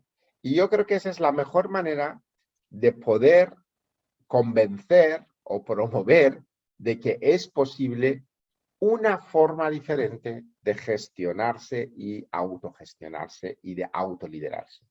Y hay una herramienta que lo permite de la manera en que lo estamos intentando desde la comunidad Bahá'í.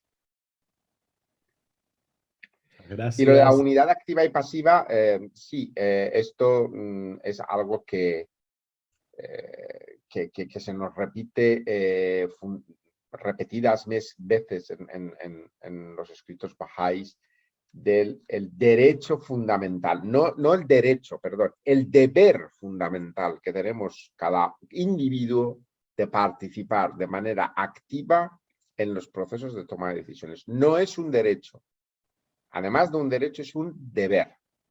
Y por tanto, en el momento que no lo hacemos, estamos faltando a ese deber ciudadano cívico, en este caso como miembros de la comunidad Bahá'í, de participar en esos procesos. Gracias. Gracias, Farshad. Muy bien, nos vamos para el sur de Argentina. Ahí veo a 3, 4 personas en Río Gallegos. No sé quién levantó la mano. Adelante, por favor. Jesús. Querido, bienvenido. Buenas noches, Farshad. Buenas noches, amigos. Muy linda su charla, nos encantó muchísimo. La pregunta que surgió por ahí no está muy bien elaborada, pero viene por este lado.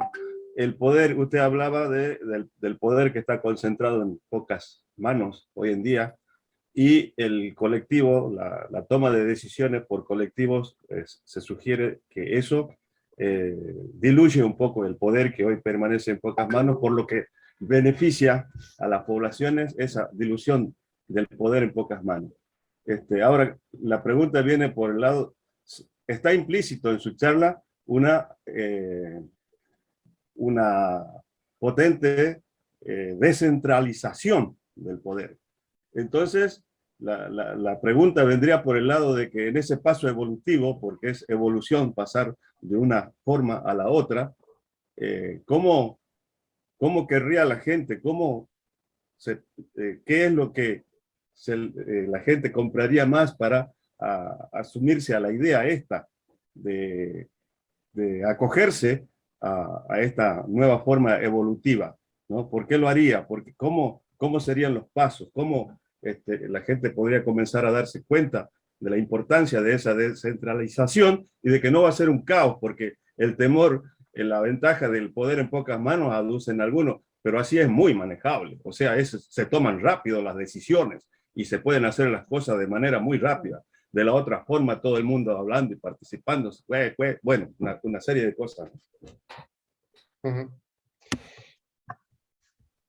Sí, muy buena cuestión. Mira, yo creo que la respuesta a esto está un poco antes de lo que hoy hemos abordado, que es el despertar de la conciencia. Este salto evolutivo social en el que estamos viene parejo y está muy relacionado con lo que hemos hablado antes, lo que mencionó antes Hale de la participación o la unidad activa o pasiva. Tenemos que tener en cuenta que nosotros somos hijos de la era industrial, y la era industrial fue una era en la que por necesidad se tuvo que fragmentar el conocimiento y se tuvo que fragmentar el mercado de trabajo para aumentar la productividad. Y dentro de esa fragmentación, lo que se consiguió también fue no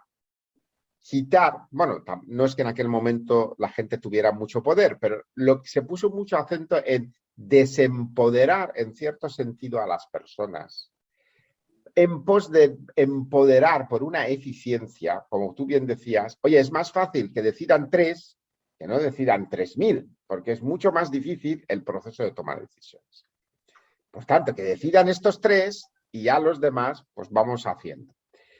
La cuestión es ahora cómo podemos hacer que cada uno de nosotros entienda que en este nuevo salto evolutivo la participación y el empoderamiento de las personas es fundamental.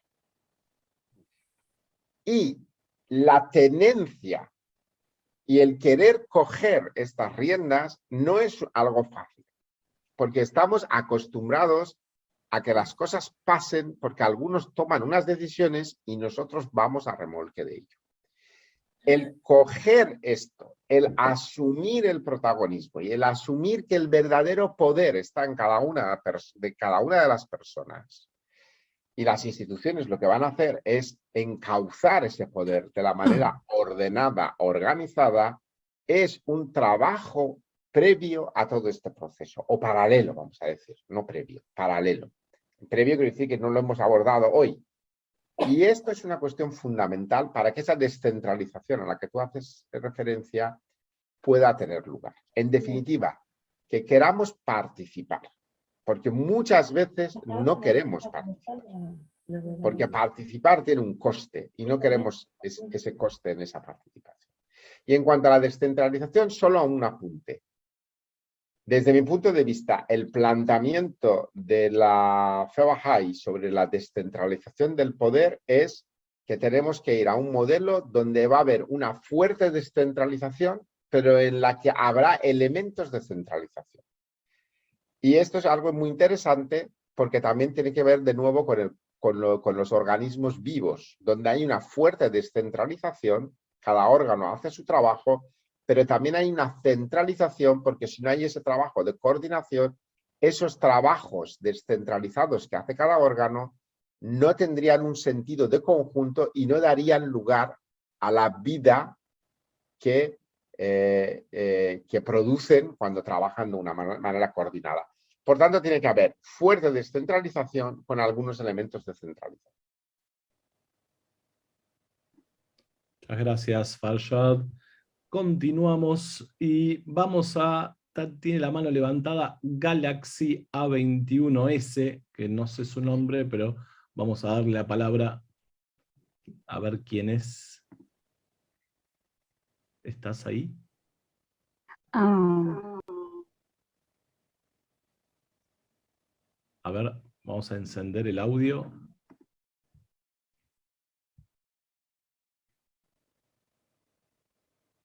Hola. No. Buenas tardes, ¿me escuchan? Ahora te escuchamos, sí, adelante. Bueno, un abrazo desde Costa Rica. Bienvenida. Muchísimas gracias por esa charla tan enriquecedora y sobre todo tan útil y necesaria en estos tiempos. Perdón, quise bajar la mano, disculpa. ¿Podés abrir de vuelta tu audio? Ok. Uno de los grandes problemas que enfrenta la humanidad actualmente es justamente la falta o la capacidad para comunicarse. No sabemos hablar y no sabemos escuchar. Esa es una barrera difícil porque pues requiere de todo un proceso de reeducación de cada uno de nosotros. E inclusive nosotros con todo el conocimiento que tenemos de la fe, con la experiencia, a veces uno encuentra momentos en que uno dice, bueno, ¿dónde están las enseñanzas nuestras que nos enseñan a escuchar, a hablar, a mantener una comunicación asertiva? Yo pienso que los bahá'ís debemos trabajar urgentemente, hacer esfuerzos por reeducarnos y educar a las comunidades justamente para hacer un buen uso de la consulta y hacer de la consulta como herramienta para uno llegar a tomar una decisión. Ahora en el nuevo proyecto de construcción de comunidades, justamente uno se encuentra mucho con eso. Y yo siento que debería ser uno de los aspectos en que debemos darle muchísima importancia y relevancia para uno poder trabajar con grupos de personas que estamos tratando de atraer a la fe, pues sin que sean bahá'ís, ¿verdad? Pero definitivamente es un instrumento que nosotros debemos tener muy presente y empezar a aplicar y educar a las personas con respecto a cómo comunicarse asertivamente y sobre todo poner en práctica el proceso de la consulta bahá'í. Muchísimas gracias. Muchas gracias por su punto de vista, gracias. Mis queridos, por los tiempos que nos quedan y la cantidad de personas que levantaron la mano, no tenemos más de 1 minuto por participación, y Farshad también, si podés dar algún comentario, también 1 minutito, así todos podemos lograr participar. Querida Dorothy, adelante Dorothy, desde el otro lado del mundo. ¿Cómo están? Buenas noches. Muchas gracias, Farshad, esa charla estuvo hermosa y justo estuve pensando cómo esto se practica inicialmente dentro de la familia. Y mi pregunta es, Farshad, ¿qué piensas sobre el apoyo que debe dar la comunidad hacia la familia? Ya que la familia es donde empezamos a practicar esto de la decisión compartida y podemos ver que hay una crisis cada vez mayor en la construcción de las familias y que las familias se mantengan unidas. Entonces, si tienes algo de experiencia en cuanto a cómo la comunidad puede apoyar a las familias o la importancia de familias unidas dentro de este modelo de comunicación. Gracias. No, totalmente de acuerdo. Es decir, la consulta empieza en el seno de la familia. Es como muchísimas otras cosas. La comunicación, cómo aprendemos a comunicarnos, cómo aprendemos a tomar decisiones, cómo aprendemos a... estoy totalmente de acuerdo. ¿Cómo se puede promover esto? Pues yo creo que apoyando, formando, capacitando a los padres a trabajar con sus hijos o incluso como pareja, ¿no? Los procesos consultivos como algo fundamental en el seno de la familia. Como sabemos, Baha'u'lláh ha dicho que hay que consultar en todos los asuntos, Y por supuesto, yo he tenido la suerte de crecer en una familia donde la consulta siempre ha estado presente y para mí ha sido un elemento fundamental y luego esto me ha ayudado. Eso no quiere decir que haya, o sea, que sea un consultante perfecto, ni mucho menos, pero ese concepto, digamos, de raíz lo aprendí en mi familia y estoy absolutamente de acuerdo contigo que es algo que hay que promover, fundamental.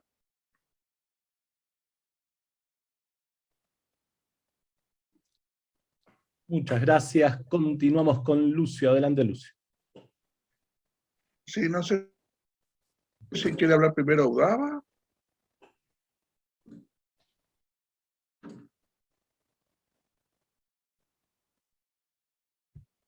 Lucio, adelante. Ah, bueno.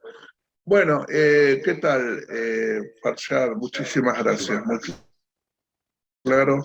Quería compartir una reflexión vinculada a este tema, por supuesto, si querés después de hacer tu apreciación y hay tiempo, bienvenida. Yo creo que la consulta también puede ser vista como un espíritu y una forma de hacer emerger la voz del ser organizacional. O sea, existe un ser invisible, un olón, un ser organizacional que es mucho más que la suma de las partes. Es una entidad sutil que tiene existencia, pero que no es la mera suma de los miembros de un grupo. Y cuando hay una buena consulta, entonces ese ser toma forma, aunque sea invisible, y aparece su voz. Y también en una metáfora bastante más, menos afortunada, pero tal vez que sirva para dar a entender algunas cosas. Yo creo que la consulta es como un software que no circula, no anda del mismo modo en cualquier hardware. Y los hardware son los tipos de organización humana. Estamos en organizaciones de la era moderna que son mecanicistas, que fueron concebidas con un concepto vertical y mecanicista.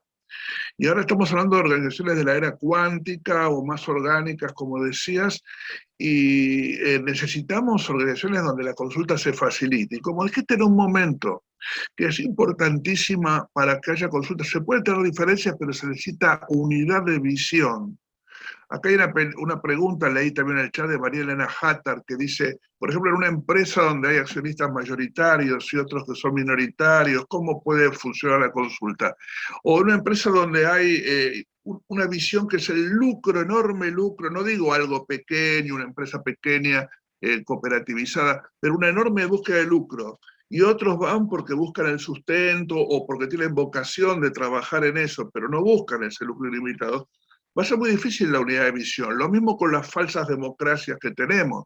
Son verticalistas. El político quiere el poder y no va a tener la unidad de visión con el ciudadano común que quiere el bienestar suyo y de su familia y de su gente. Entonces me parece que de la mano con esta fabulosa metodología también tenemos que ir pensando las nuevas organizaciones humanas donde esta consulta pueda correr, ¿no? Sí, sobre la primera cuestión de la propia vida de la organización que va más allá de la suma de sus miembros, absolutamente de acuerdo, no 100%, sino 1000 por 1000 de acuerdo. Sobre la segunda cuestión, no es que no esté de acuerdo, sino creo que necesitaríamos ahondar más y profundizar más, si bien el planteamiento general me parece adecuado. Hay hardwares donde este software no podría correr. Pero bueno, habría que tratar algunas cuestiones adicionales. Quizás para otra ocasión. Muchas gracias, Farshad. Gracias. Y vamos cerrando con Udava. Adelante, Udava.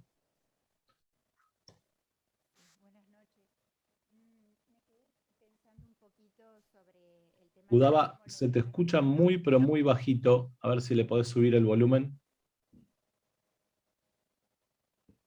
Quizás acercándote más al micrófono, ¿no? No sé. El micrófono A ver, de ella. ¿Ahora mejoró? Sí, adelante. Bien, gracias.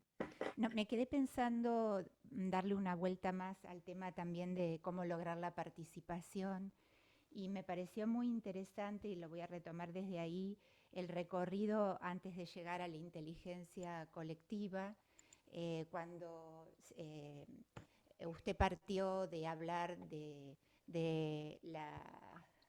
el cociente intelectual, luego la inteligencia emocional, hasta llegar a la inteligencia colectiva. Y pensaba que estos conceptos, sobre todo el de cociente intelectual, ha lesionado mucho la valorización de las personas. Entonces, hay como un trabajo también para propiciar la participación, para que la gente vuelva a recuperar su voz y se anime a hablar, a sentir que su visión es tenida en cuenta, que no hay una verdad a la espera, que en esa multiplicidad de las visiones, tal cual, hasta retomando un poco lo que decía Lucio, está la física cuántica, que nos viene a hablar también de una variedad de probabilidades.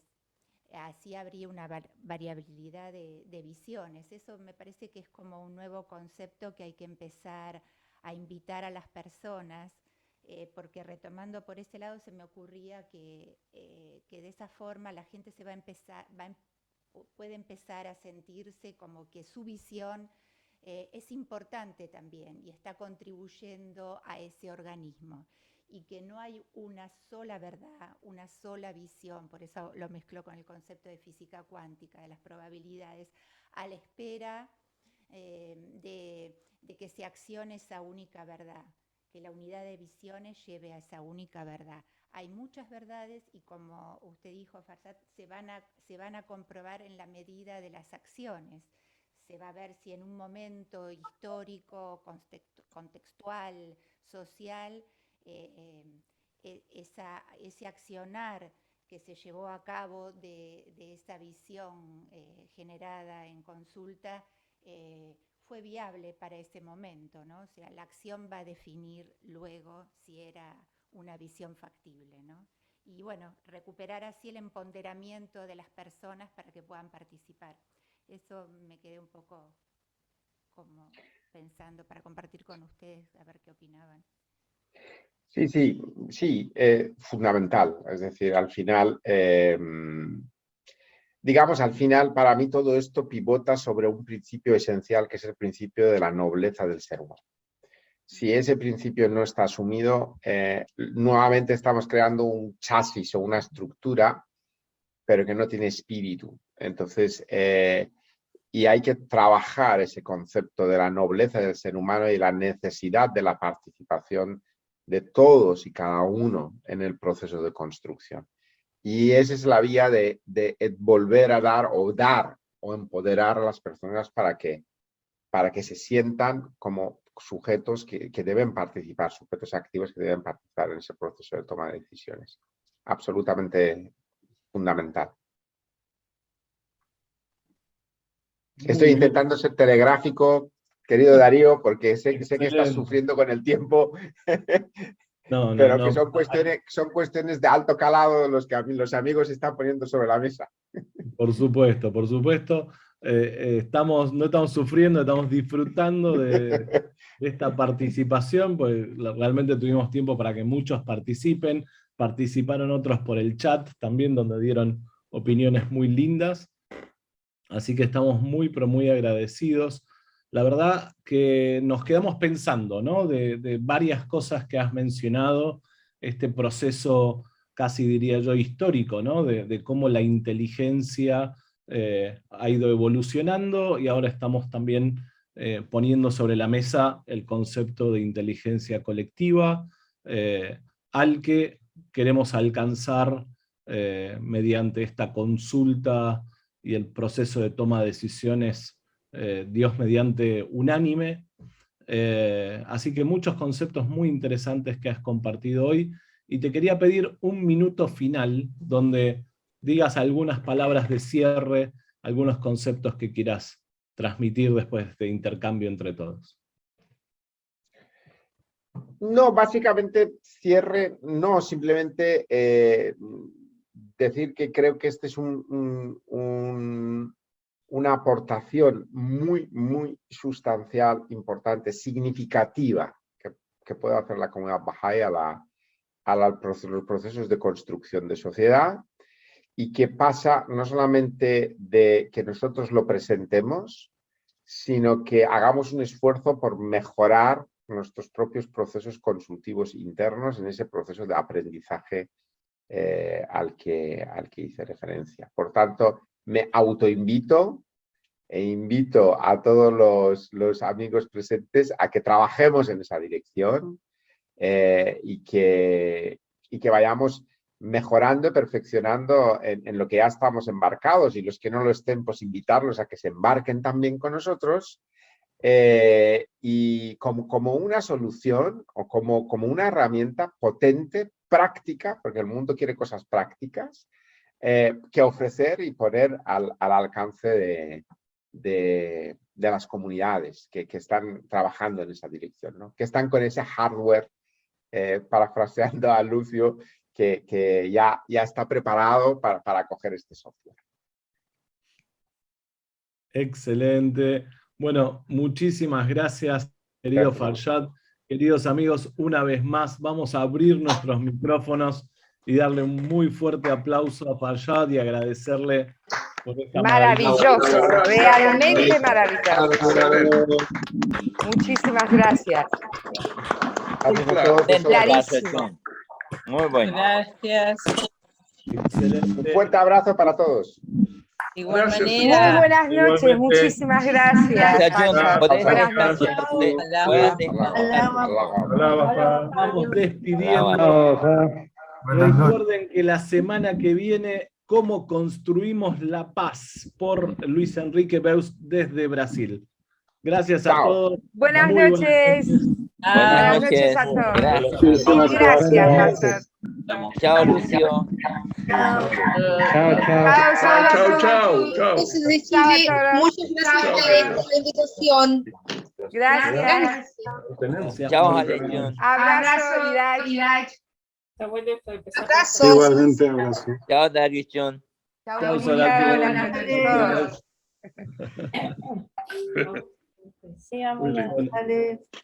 Cerramos el satélite. Buenas noches. Chau, chau, chau.